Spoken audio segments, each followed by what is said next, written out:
Hey, hi everyone. Welcome to my channel Basic Funda. I'm Anshika Agrawal and in my today's video we are going to talk about the new advanced settings view which has been rolled out by Microsoft in January 2025. It was in public preview from I think September 2024 and with this new year in January 2025 it has become generally available. So we have this gear icon and we used to click onto this advanced settings to go and check our advanced settings option. But now if you see, we have got this new view.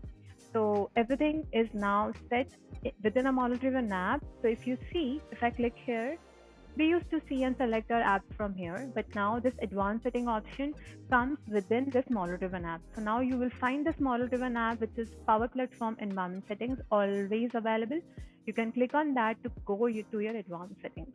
So we have two options. Either you can go from here, which will open up in a same tab, or if you want, you can always go from the gear icon, select onto the advanced settings, and it will open up in a new tab. So I just wanted to know if you have checked out this option. Of course, when it was in public preview, we did have an option to enable or disable it, but now it is generally available. So I think it's cool. Everything is here. What the things that I have noticed is like some things will open up within a same app. Like example, if you want to check out your templates, so if you see, it's here. You will be able to see all your email templates, or if you want to check your plugin trace log with the CSP available here with a good view option. But let's say if you want to check out your solution, so it will take you to the Maker portal. Similarly, if you want to check out your solution history, it will take you to the Maker portal.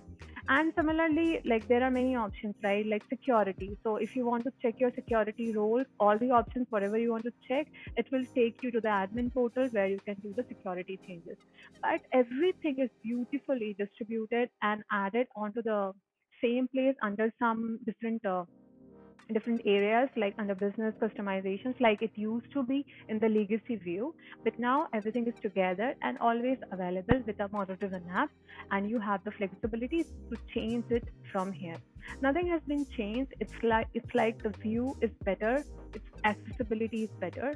And I know we used to get the things which we used to work on daily basis, but now this is the new view, but I am hoping that we will get familiar to this as well. So yeah, I just wanted to talk about this new option. Just wanted to share with you all, and of course, I'm also adding some videos related to my Power Pages. So don't forget to check out this series. I have already added 6 videos, and I'm going to add more. So if you're interested in Power Pages, please subscribe to my channel to get the notification of the new video.